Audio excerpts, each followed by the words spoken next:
This book made me very sad.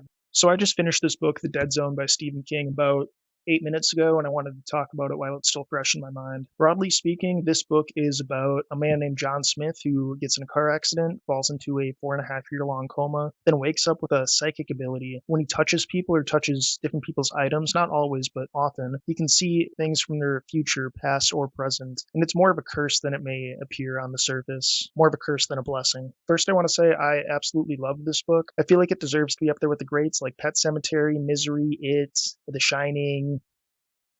I feel like I don't hear it talked about nearly as much as those, but I feel like it deserves a place right up there with them.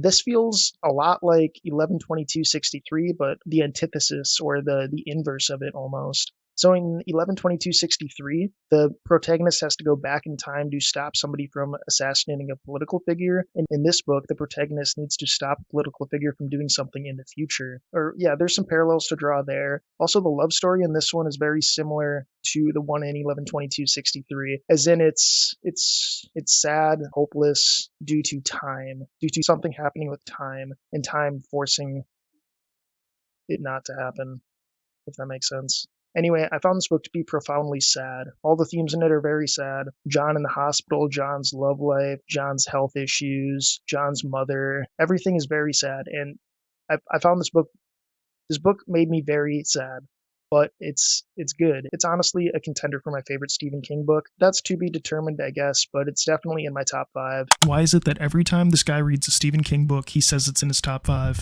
Not sure where it falls in my top five, but it's in my top five. Definitely check it out. The Dead Zone by Stephen King.